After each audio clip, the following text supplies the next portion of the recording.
అటుకుల్లో calories చాలా తక్కువగా ఉంటాయండి. అంతే కాదండి, ఐరన్, ఫైబరు చాలా ఎక్కువగా ఉంటాయన్నమాట. ఇన్ని మంచి పోషకాలు ఉన్న అటుకుల్ని బ్రేక్‌ఫాస్ట్‌గా గానీ, డిన్నర్‌గా గానీ ఇలా చేసుకొని తినేద్దాం పదండి. వెల్కమ్ బ్యాక్ టు అక్కా, చెల్లి, ఒక్క కూతురు. అటుకులతో ఉప్మా. అదేనండి, పోహా చేసుకుందామా? దానికోసం ఇలాగ జల్లెడు బుట్ట లేకపోతే వడబుట్ట తీసుకొని ఇక్కడ నేను 2 కప్పులు అటుకులేసుకుంటున్నాను. అయ్యి మందంగా ఉంటాయి చూసారా? ఆ అటుకులనమాట. వీటిని ముందు కడుక్కోవాలి. ఇలాగా రంధ్రాలున్న గిన్నెలో వేసుకొని అటుకులు కడుక్కోవడం వల్ల అటుకుల్లో ఉన్న నీరంతా ఆ రంధ్రాల నుండి బయటకొచ్చేస్తుంది. ఇలా కడగటం వల్ల అటుకులు కొంచెం నానతాయి. దానివల్ల మనం పోహా చేసినప్పుడు టేస్ట్‌గా ఉంటుందనమాట. నానబెట్టకుండా అటుకులతో పోహా చేస్తే అది టేస్ట్‌గా ఉండదు. ఎక్కువ సేపు నానితేనేమో అటుకులు మెత్తగైపోతాయి. చూసారా? ఇలా రంధ్రాల గిన్నెలో ఏసుకోవడం వల్ల నీళ్ళన్నీ కిందకొచ్చేసి అటుకులు గూడా మంచిగా నానిపోతాయి. ఇందులోకి మన దగ్గరున్న కూరగాయలన్నీ వేసుకొని చేసుకుంటే బావుంటుంది. నేనేమో పెద్ద సైజు ఒక బంగాళదుంప తీసుకున్నాను. పెద్ద సైజుది ఒక ఉల్లిపాయి, 6 పచ్చిమిర్చి, కొంచెం కరివేపాకు, కొంచెం కొత్తిమీర ఇలా కట్ చేసి పక్కన పెట్టుకున్నాననమాట. ఇప్పుడు మనం కడిగిన అటుకుల్లోకి నేను వేయించుకున్న శనగ్గింజలుంటే అవి వేస్తున్నాను. మీ దగ్గర ఇవి లేవనుకోండి, తాలింపులో అన్న శనగ్గింజలు వేసి ఫ్రై చేసుకోవచ్చండి. అటుకులు చూసారా ఎంత పొడి పొడిగా ఉన్నాయో? ఇప్పుడు ఈ అటుకుల్లోకి కొంచెం సాల్ట్ వేసి కలుపుతున్నాననమాట. ఇలాగా సాల్టు ఇప్పుడు వేయడం వల్ల అంటే కొంచెం ఈ అటుకులు తడిగా ఉంటాయి గదండీ! ఈ టైంలో సాల్ట్ వేసి కలపడం వల్ల అటుకులకి ఉప్పు మంచిగా పట్టి పోహా చాలా బావుంటుంది. తాలింపులో గూడా మళ్ళీ ఇంకొంచెం మనం ఉప్పు వేస్తామనమాట. అందుకే ఇప్పుడు కొంచెం ఉప్పు వేసుకోవాలి. ఉప్పుతో పాటు ఒక స్పూన్ పంచదార గూడా వేసి ఇలా కలపడం వల్ల పోహా చాలా బావుంటుందని ఈ మధ్య ఒక వీడియోలో చూశానండి. అందుకే ఒక స్పూన్ పంచదార వేస్తున్నాను. పంచదార అంతకన్నా ఎక్కువ వేయకూడదంటండి. దాంతో పాటు కట్ చేసుకున్న కొత్తిమీర గూడా వేసి మంచిగా కలిపి పక్కన పెట్టుకోవాలి. తర్వాత స్టవ్ వెలిగించుకొని బాండీ పెట్టుకొని ఆయిల్ వేసుకొని ఇక్కడ మనం తాలింపు గింజలన్నీ వేయమండి.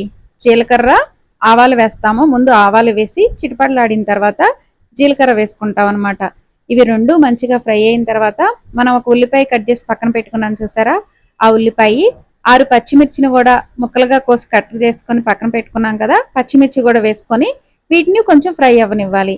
మరీ ఎక్కువ ఫ్రై అవ్వాల్సిన అవసరం లేదండి. కొంచెం ఫ్రై అయిన తర్వాత మనం కట్ చేసి పెట్టుకున్న బంగాళదుంప ముక్కలు వేసుకోవాలి. బంగాళదుంప ముక్కలు గూడా కొంచెం ఫ్రై అవ్వాలనమాట. ఇప్పుడు మీరు ఈ టైంలో మీ దగ్గర పచ్చి బఠానీలుంటే వాటిని కానీ, బీన్స్ కానీ, ఏమన్నా కూరగాయ ముక్కలుంటే అవి గూడా వేసుకోవచ్చు. క్యారెట్ గూడా వేసుకోవచ్చండి. నా దగ్గర ఇప్పుడు బంగాళదుంపలు ఒక్కటే ఉన్నాయని బంగాళదుంపలు ఒకటే ఏసి ఇప్పుడు మళ్ళీ ఇంకొంచెం సాల్ట్ వేస్తున్నాననమాట. మనము అటుకులు కలిపేటప్పుడు గూడా కొంచెం ఉప్పు వేసాం గదా! అందుకే ఇప్పుడు గూడా ఉప్పు చూసి వేసుకోవాలనమాట. బంగాళదుంప ముక్కలు గూడా కొంచెం మగ్గిన తర్వాత ఇందులోకి మనం కరివేపాకు వేసుకుంటామనమాట. తాలింపులో అన్నా కరివేపాకు వేసుకోవచ్చు. ఇప్పుడైనా వేసుకోవచ్చండి మీ ఇష్టం. మీ దగ్గర ఫ్రై చేసుకున్న శనగ్గింజలు లేవనుకోండి, మనం ఆవాలు, జీలకర్ర వేసి ఫ్రై చేసుకుంటాం చూసారా? ఆ టైంలో శనగ్గింజలు గూడా వేసి ఫ్రై చేసుకోండి. అప్పుడైనా టేస్ట్ చాలా బావుంటుందనమాట. ఇలాగ బంగాళదుంప ముక్కలు, ఉల్లిపాయి, పచ్చిమిర్చి, కరివేపాకు అన్నీ మంచిగా ఫ్రై అయిన తర్వాత ఇందులోకి పసుపు వేసుకుంటామనమాట. ఇలా పసుపు వేయడం వల్ల పోహా మంచి కలర్‌లో ఉంటుందండి. మీకు వీడియోలో చూపిస్తుంది అర్థమవుతుందా? బంగాళదుంప ముక్కని ఇలాగా స్పూన్‌తో నొక్కితే అది కట్ అవ్వాలనమాట. అలా బంగాళదుంప ముక్కలు ఫ్రై అయ్యే వరకు ఉంచుకొని అప్పుడు ఇందులోకి అటుకులు వేసుకోవాలనమాట. లేకపోతే బంగాళదుంప ముక్కలు పచ్చిగా ఉండి పోహా టేస్ట్‌గా ఉండదండి. బంగాళదుంప ముక్క కట్ అవ్వాలనమాట. అప్పటి వరకు బంగాళదుంపల్ని ఫ్రై చేసుకొని ఇందులోకి మనం అటుకులు వేసి మంచిగా కలుపుకొని మూత పెట్టుకొని 5 నిమిషాలు మగ్గించుకుంటే సరిపోతుందండి. అటుకులు కొంచెం మగ్గిన తర్వాత సాల్ట్ ఒకసారి చెక్ చేసుకోవాలండి. ఇక్కడ నాకు సాల్ట్ తగ్గినట్టు అనిపిస్తే సాల్ట్ వేసాననమాట. మనము అటుకుల్లో వేసాము సాల్టు, తాలింపులో గూడా వేసాం కదా! అయినా ఆ కొంచెం సాల్ట్ సరిపోలేదని మళ్ళీ వేసి కలిపాను. ఇక్కడ నిమ్మరసం వేసి కూడా కలుపుతున్నాననమాట. నిమ్మరసం వేయటం వల్ల ఈ పోహా టేస్ట్ చాలా బావుంటుంది.